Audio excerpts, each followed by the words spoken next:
হ্যাঁ হ্যাঁ, আমার ব্যাচ জেনে আপনি কি করবেন? করেন ভাই একটু প্লিজ। আমার ব্যাচ হচ্ছে 28তম ভাই, 28তম। যখন ডিগ্রি করছে তখন সঙ্গে একবার কথা হয়েছে, একবারই কথা হয়েছে যখন বিন্দি হয়েছে। আপনার বাসা কোথায় বা আপনার জানা আছে এটা? আচ্ছা ঠিক আছে, জিনিসটা আমরা সহজ করি। একটা হচ্ছে তার সাথে আমরা এখন কথা যদি বলতে না পারি, আপনি আলটিমেটলি গাড়িটা আমাদের থানায় রাখেন, কাগজপত্র যদি আমাদেরকে দেখান আমরা আপনাকে দিয়ে দেবো, ঠিক আছে? আর যদি কাগজপত্র যদি না থাকে, কাগজপত্র দিয়ে আমার ডিপ্লোমার সবই তো আছে। জিনিসটা বোঝার চেষ্টা করেন। হ্যাঁ, ডিডির যে যার নাম আছে তার নাম তো এখানে রেজিস্ট্রেশনে নেই। আমি কি বুঝাতে পারছি? ফোন দিচ্ছি।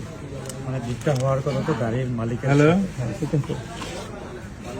এই যে হ্যাঁ হ্যালো,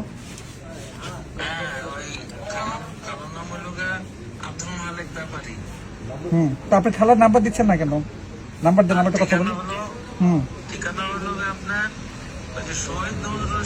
হ্যাঁ হ্যাঁ বুঝতে পারছি, আপনি আপনি ছবি সহ পাইছেন আর কি। ভাই আপনি যেটা বলি, আপনি আমার কথা শুনেন। হ্যাঁ আচ্ছা কোনো অসুবিধা নেই, আপনি ওনার নাম্বারটা দেন, নাম্বারটা দেন। আপনি ওনার নাম্বার দেন।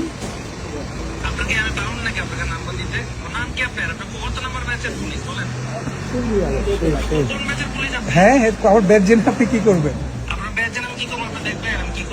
করেন ভাই একটু প্লিজ। আমার ব্যাচ হচ্ছে 28তম ভাই, 28তম। আমি আপনাকে নাম বলতে কি বাধ্য?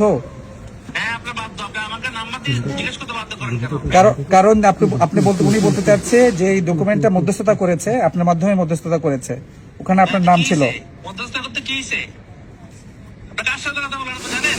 জানি না তো ভাই, তো কার সাথে কথা বলতেছে একটু বলেন তো। আপনি না বললে কেন জানবো? আপনি না বললে আমি কিভাবে জানবো ভাই কার সাথে কথা বলছি? আপনি কার সাথে কথা বলতেছি না জানলে আমি কেমনে বলতাম বলেন তো একটু।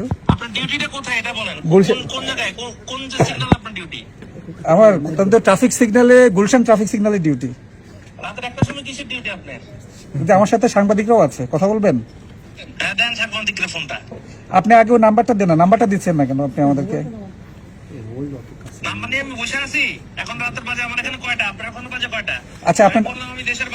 আচ্ছা আপনি নাম্বারটা পাঠান যার কাছ থেকে, আপনার কাছে, আপনার তো শোরুম ছিল মনে হয়। স্যার ওনার সাথে কথা বলে লাভ হবে না। ফোন রাখেন, ফোন রাখেন, ঠিক আছে আপনি গাড়ি নিয়ে